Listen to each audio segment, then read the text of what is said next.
Hello everybody, welcome back to my channel. So last night's episode of The Last of Us premiered. It was episode 6. It was called Kin, and it was basically it was a Jackson section, but in the game it takes place in like a dam. So it's the Jackson section. Winter. Right? It's winter. Yes, winter. Oh my gosh, I have no idea. Also, first of all, before we continue, there's going to be spoilers in case anybody hasn't seen it. So like the video and then come back and then we can continue talking about it. All right, let's get started. So when the show first starts, we see a man walking into a cabin, and then we find out that Joel is actually there for information. And I did like how there's like an Easter egg where it's like, if this person points here and the other person doesn't, you're both dying. So that was like a little fun little like Easter egg where it's like, yeah, Joel's not messing around. He wants to find his brother now. You know, they're at a point where it's like they've already had so much loss, they're just trying to get to where they're going. And so that scene was interesting because the people were like, oh yeah, there's death everywhere, and Joel's worrying because he's like, oh no, my brother could be dead. And he's like also feeling like, at least towards the end of the episode, I rewatched it like 3 times.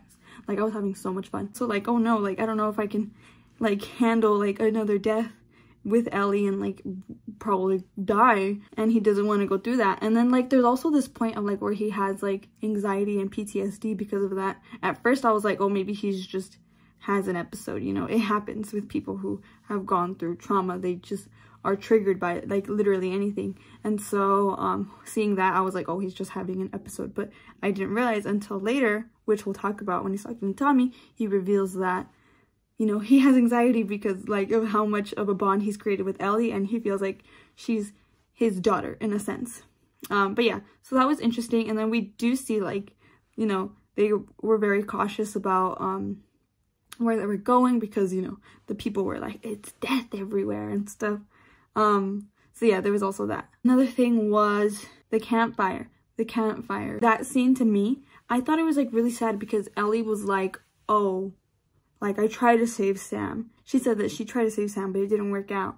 And so it was kind of sad where it's like, yes, you're so pure, Ellie. I know you did. You wanted to save them, but you couldn't because it's more complicated. Well, one, it's more complicated, and also that's not how it works. Also, I think someone pointed out that Ellie is not immune. She's just asymptomatic to the symptoms, because in every test that pops up, she still appears, it still comes out as she's like positive for the cordyceps virus, but she doesn't exhibit any symptoms. So that was also an interesting thing. She's not immune, she's just asymptomatic. So it's like, how do they go about that, you know? But yeah, that was, I really like that whole thing. I think now that we have a better understanding of like what COVID is, like it's easy for us to spot like why is she immune and what's the difference between immunity and being asymptomatic and stuff like that. So I think that like the show coming out like now works because we have that understanding of like the science and like the whole like medical thing about it. So yeah, that's what I love about, oh, like you came out at the perfect time, right? Yeah, perfect time. Like, you know, not in like 2020 where everything's happening and people are like, why are we seeing this? But it's like 3 years later, and it's like, well, the pandemic is still going on, by the way, but we do have that understanding of like what it is now and what we can do to fight it and stuff like that. You know, you get what I mean? It's like we're very knowledgeable about viruses and how it all works and how people get infected and stuff like that. Back to the story. Another cute little thing was that Ellie's whistling. So it's like a short little thing. It's easily missable in the game where Ellie's whistling and Joel's like, what are you doing? And she's like, I can't whistle. And he's just like, what? Like, why do you want to learn how to whistle, right? So that was so cute. And then sorry, I'm like trying to think about like what my memory serves me. Oh, Maria. So obviously Maria is different in this version that she is in the game, which is great. I think the actress who played Maria was amazing. I was like, okay, girl boss. But I will say that scene though, when they get stopped by the horses, oh, so many people were like predicting it was gonna be like David's crew gets them, and I was like, how does that work? Like, I was like, how is that gonna work if David's crew finds them and Joel's not impaled by then? Because in the game, Joel gets impaled first, and then Ellie deals with David on her own. So it's a good thing that that was people from Jackson and also Maria. But it was scary, oh my god, because they had the dog, because the dog checks them to see if they're infected. And then you see with Joel it's fine. And then I love how like Joel, like you could see like his PTSD, his like anxiety is starting to like rise when the dog goes to Ellie, because he's like, oh no, like the dog's gonna know and the dog's gonna tear her apart and I'm gonna have to kill the dog. I'm gonna have to kill all these people if that happens. And he's just like waiting for it to happen, and then it doesn't. And it's so crazy, because like then the dog just starts licking Ellie and she's like laughing and everything, and he's like, oh. And then he's calm. But it's like one of those things where it's like, oh my gosh, like he's actually like starting to like love her in the way that a father loves a daughter. And it's kind of crazy to like just see that unfold, because in the game you see those little instances, but you don't actually like, you're just like, oh yeah, like they're starting to form like a bond as a father and a daughter. But in the show you can like physically see it, like with Joel, and the way that he's like suffering and how he just doesn't know how to deal with his emotions like that after like 20 years after Sarah. So it's very, very interesting. It's like, it's so good, and it's so like genius of them to showcase that in like those like little bits and pieces. So good on them, but then we get to Jackson, and guess who's in Jackson? Gabriel Luna! I've literally been waiting for him. Oh my gosh, you guys don't know I'm a big Gabriel Luna fan. You guys should know if you've been watching my reviews, but like I quite literally I've been a fan of him since Agents of S.H.I.E.L.D. season 4, and so like I've just been rooting for like his career to like flourish in Hollywood. You know, he's done big things like Terminator and stuff, but like he was supposed to have the Ghost Rider show and it never happened, which was really sad. So when he got cast, I was like, yes. Like that was, out of all the castings, like they're so great. Every single casting is great. But once he was cast, I was like, yes. I was like, he is Tommy. And I've been like defending him on the internet. Like I swear, I'm like, no, I'm like, you guys don't deserve to stand if you haven't watched Agents of S.H.I.E.L.D. That's a joke, but also it's not.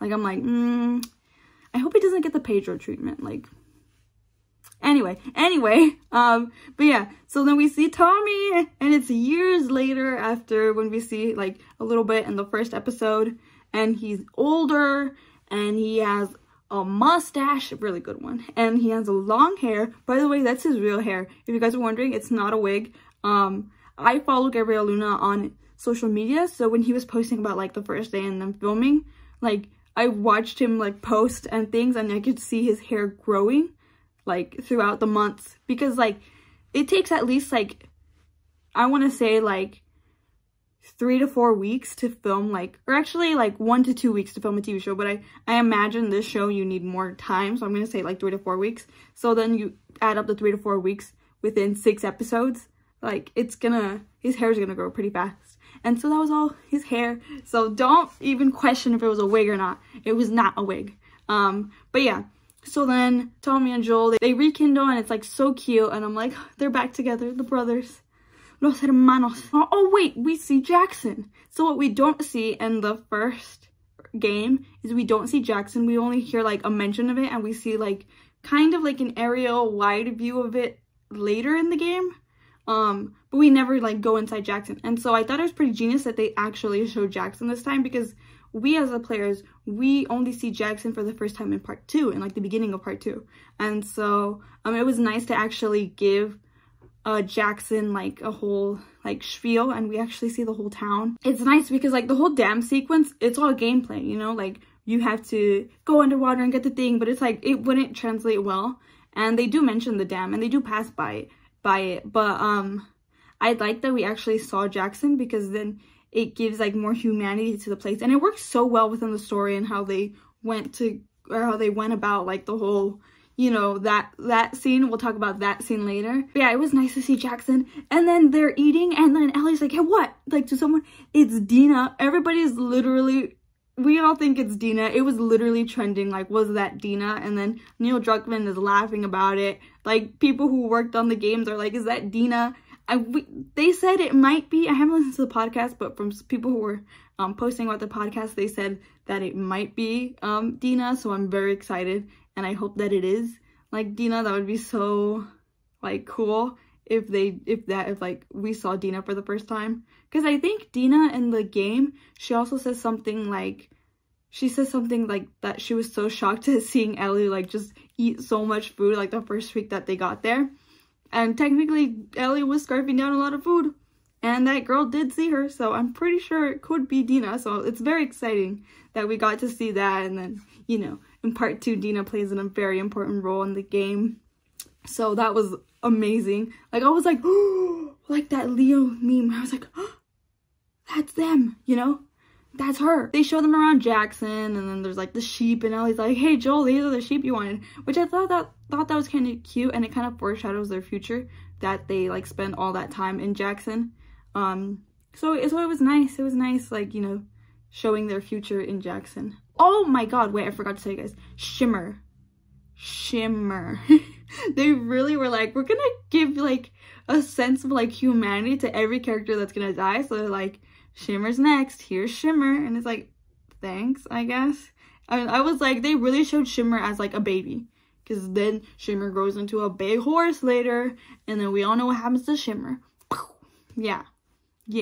Anyway, so I was kind of mad. Like, I was like, why would they do this? But then again, why wouldn't they do this? Like, Neil Druckmann is literally a villain. Quite literally, even in the game. Anyway, so then we have the scene with Joel and Tommy, and obviously it's not the same as the game. And I know what I just realized, Tommy never gave him the picture of Sarah. So I wonder when that happens. Wait, I just realized that didn't happen, like, at all. The scene with Joel and Tommy was interesting because they're just talking about, like, Jackson as a whole.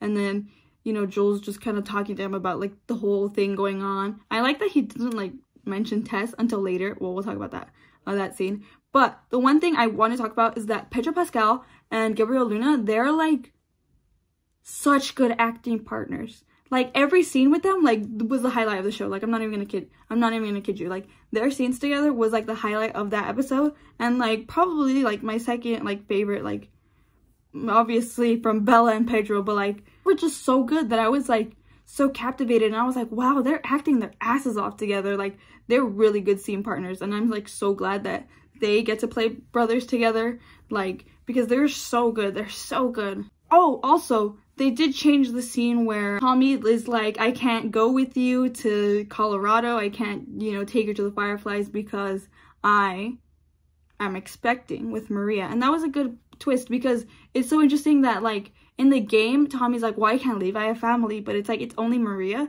So, like, Joel's like, it's just one person, you know. But then when they also add, like, a baby to the family, then, yeah, it does make a lot more sense. And also, it does kind of bring more humanity to Tommy and Maria, that they're, like, expecting a child and, you know, they're married. And then I think we cut to Ellie and Maria.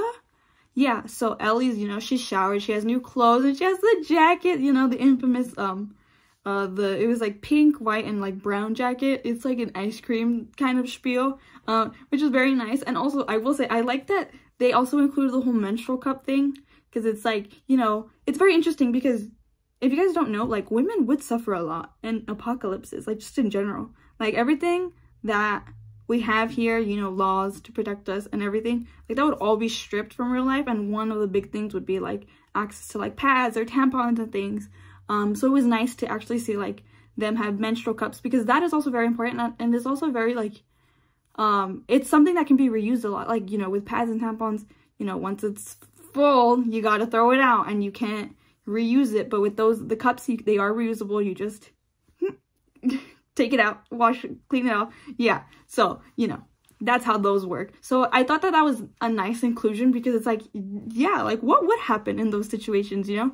So it was interesting to see, and, like, for them to have for her. And then we see a scene with Maria and Ellie, and then Ellie sees Sarah's name, but she doesn't know it's Sarah, and she's like, oh, sorry for your losses. And then Maria's like, well, I think his name is Kevin. She's like, Kevin was mine, Sarah was Joel's. And then Ellie finds out that, you know, Joel had a kid, because of course he's not going to tell her. So that's when she finds out, and she's like, oh. And I kind of like that Ellie defends Joel, like, because Maria is very hard on Joel, because I feel like Joel has done so much to scar Tommy, like, in their past, of them, like, killing to stay alive and stuff. So she has a sort of resentment towards him, like, by all means, as she should, because, you know, Tommy's broken. And so, like, he's done his best to, like, heal from that. And also, I think she helped him a lot too. So I think that it was nice for, like, both of them to defend, you know, their loved ones in that scene. It was a very good scene between the two. And I do like that Maria's more like, because you don't really see it in the game, but like here, like they have that opportunity for Maria to act like a sort of mother figure to Ellie, and like, you know, just another woman, because Ellie doesn't really have a lot of girls like on her side, especially like, because, you know, it's very male dominated around her. Joel, you know, she had Tess, but she only had Tess for a limited amount of time, and same with Maria. But it was very nice to see, you know, just a cute little scene that, you know, it is mentioned that they did hang out after, but we don't see it, so it's nice to actually see it. In the game, it's mentioned that when they fix like the dam stuff, they get electricity back, right? And so Tommy says, oh, like all the kids are gonna be watching movies now. We actually see that, and we see Ellie like awkwardly sitting as everybody's like chilling, watching a movie, and then she's like looking around, she's like, what is going on here? And she looks at Maria, Tommy's there, they're just talking, and then we go to another Tommy and Joel scene. Oh, this scene was so good, where Joel is basically saying that he has nightmares now, like he's never experienced this like since Sarah, and he's like having nightmares that like he fails Ellie like time and time again, and he has like literally panic attacks, and like his PTSD and his trauma is like kicking in, because he's like, what is happening? Like, you know, like he's like, I can't lose her, and I feel like I'm old, I'm getting old, I can't keep going. He's like, I'm scared I'm gonna get us both killed, I'm gonna get her killed, all this is gonna be for nothing, and he's just gonna be lost again. And he's like, I'm too old, I can't do that. It was such a great scene. Like, it was so nice to just see like him being able to confide in Tommy, because even though they literally just ended that last scene with arguments, and they weren't like talking to each other, and they were just ignoring each other, it was nice to see, because like it's so crazy, like even if they were like having trouble with each other, and like you know, being very like angry towards like that sort of resentment towards each other, it was nice to see that like it was very like I really like to see that, because you can see that even though they have all this going on, they're still brothers, and they could still confide into each other. So it was nice for Joel to be able to confide in his brother, and, you know, tell him the truth about what he's feeling, because he hasn't been able to express his feelings to Ellie. Like, they haven't had that, and I don't know if they will later, like even if they do a little bit, but it's more like anger than it is like, oh, like I'm scared to lose you. Like, he doesn't express that until part 2. So then Joel goes straight to the house, and Ellie's there, and then that scene happens, which is kind of crazy. I really like it, because it's more like they're so angry at each other, where it's like, oh, you're gonna leave me. And like, I feel like in the game, that scene is so sad. It's so iconic too, and I like that they didn't do it word for word. They changed a couple beats, but like the most important stuff was there, but they also changed it. So I thought that was really nice to have, because I mean, at the end of the day, it's an adaptation. It's not a shot for shot like live action thing, and it works really well, where like they're both very angry at each other, and then it's like, that's that, we're moving on. But yeah, then the next morning, I like how there's a sort of awkwardness between Ellie and Tommy, you know, where it's like she's not comfortable with Tommy at all, you know.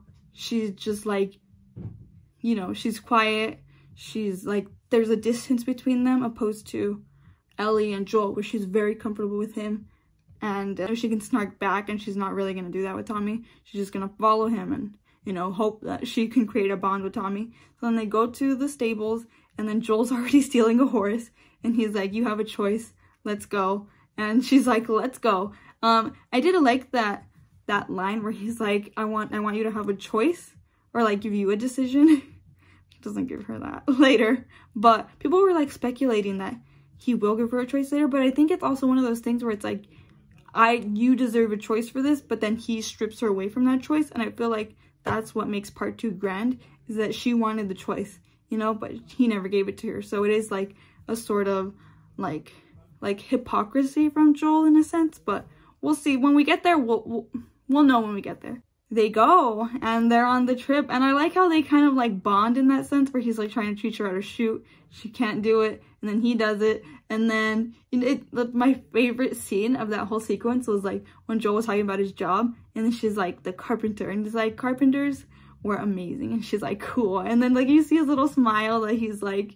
yup, carpenters were very cool. Like, you know, he tricked her into believing carpenters were cool. Oh, I love that. But yeah, then we get to the university. Obviously, the university is such a crazy sequence in the game, where it's like you see bloaters and clickers and you gotta take them down and everything. They stripped that all apart because we don't need it. We don't need that. And then what happens? The monkeys are there. The monkeys, that was so interesting to see. I was like, the monkeys! It was so cute. And then they get in, they see that there's nothing. I wish that we could have seen the skeleton dude where he explained stuff, but I mean, I guess it's just like, we see it. We know. We don't know by proxy. And then the raiders are there. Oh my god. And then I like that they changed it. Okay, because it makes sense that it's changed, right? When Joel gets impaled, because Joel dropping from like a 10+ foot building straight into a rusty bar, that man's dying. Rust can kill you. And I don't think he's had a tetanus shot in over 20 years. Probably even 30. So he would auto die. So I think it was nice that it was just like a broken bat. He fights the guy and he's going through all this adrenaline. He doesn't even realize it until Ellie realizes it. And then, you know, that same sequence where Ellie's like shooting at the guys, they escape, and then it ends with Joel passing out. We don't know. We know. But, you know, the majority of the general audience doesn't know if he made it out.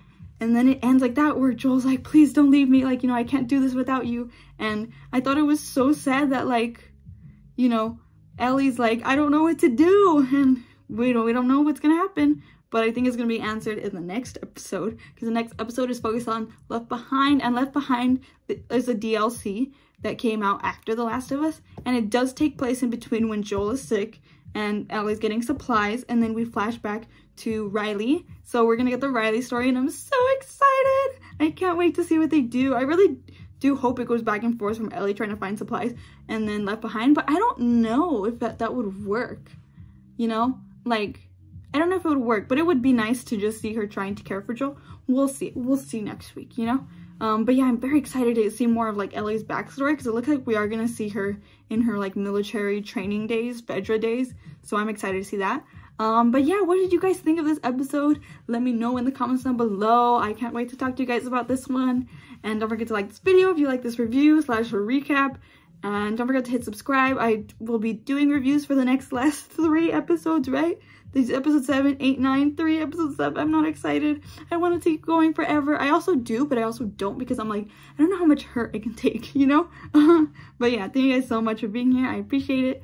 I will see you guys all in the next video. So bye, everybody. Have a great day, night, whatever it is. Bye.